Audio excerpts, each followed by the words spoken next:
Në fshatin Mab, ndodhet kulla e Rrozhanit, një banesë tradicionale shqiptare rreth 200 vjeçare, e ndërtuar rreth vitit 1800 nga mjeshtër Gollobordas nga Dibra.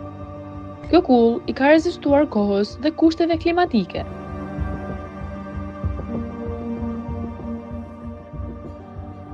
Kulla e Rrozhanit është ndërtuar rreth vitit 1800, pra mbi 220 vjet afërsisht, mendohet.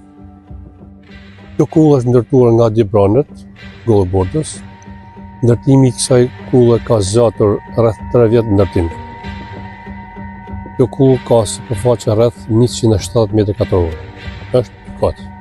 A ka pasur dëmtime nga tërmetet apo nga moti i keq? Kjo kullë i ka rezistuar tërmetet e vitit 1979, por nëse shtëpi të tjera kanë qenë dëmtuar, kjo nuk është dëmtuar. Ka marrë një plasëri të lehtë, por të pa të përfillshme. Pastaj me vonë, kjo kullë, pasi nga ana jonë u braktis pra ndërtu shtëpi tjera, faktorët klimatike ndikuan në dëmtimin e çatisë. Problemi i çatia e kullës është dëmtuar plotësisht. A ka ndërhyrë bashkia për të ndërtuar këtë kullë, për ta mirëmbajtur? Jo, për mirëmbajtjen e kësaj kullës nuk ka pas asnjë lloj ndërhyrje nga ana e Bashkisë Lirës. Kemi bërë një ndërhyrje në çatin rreth 10 vjet më parë, pastaj nuk kemi bërë ndërhyrje tjera në këtë kullë. I vetmi investim që ne kemi bërë është investimi i territorit të jashtëm të kullës, janë ndërtuar dy mure mbrojtëse të mëdha, duke nxjerrë një sipërfaqe toke rreth 3 dylym me 300 metra. Sipërfaqe kjo që është e veçantë në gjithë kullat e qarkut lirës. Kulla ka shërbyer si banesë për 3-4 breza, duke strehuar deri në 30 persona. Në vitin 1924 ka shërbyer si strehë për Luiç Gorakuqin, ndërsa gjatë luftës nacionale çlirimtare u përdor si bazë për brigadën e 23 sulmuese.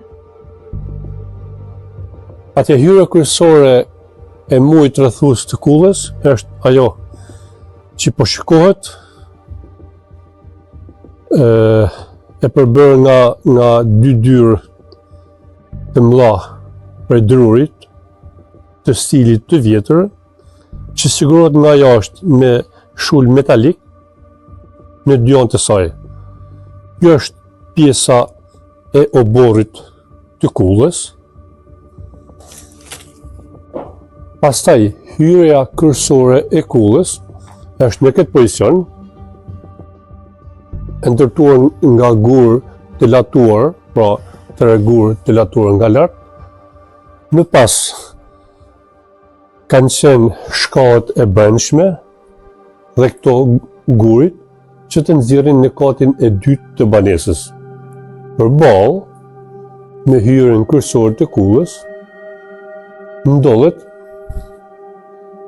dera që për momentin është mbyllur, që ka shërbyer si burg baktish pjesa verilindore e gjithë kullës.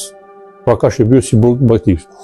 Në skajin lindor të kullës ka qenë dhe një derë tjetër e jashtme që komunikon me pjesën e kodrës. Pra baktit dilshin në pjesën e pasme të shtëpisë. Aktualisht, çatia e kullës është shëmbur, ndërsa mungesa e ndërhyrjeve e ka vënë objektin në rrezik serioz shëmbjeje, duke kërcënuar zhdukjen e një pjese të rëndësishme të trashëgimisë kulturore të zonës. Atëherë kjo kullë në katin e parë të saj, kjo ambienti këtu ka shërbyer si kuzhinë për kullën.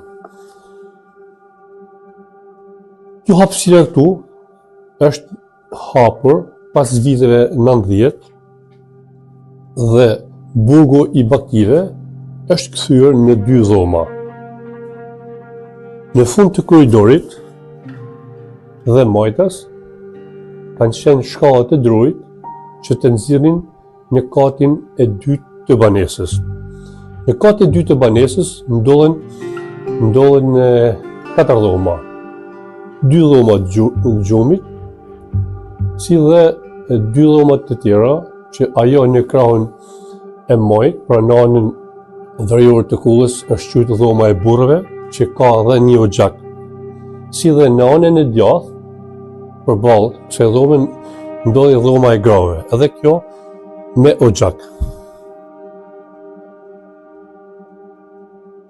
Sot, kulla e Rozhanit mbeti një simbol i historisë dhe identitetit të Zëdrimës, por edhe një thirrje urgjente për ndërhyrje institucionale.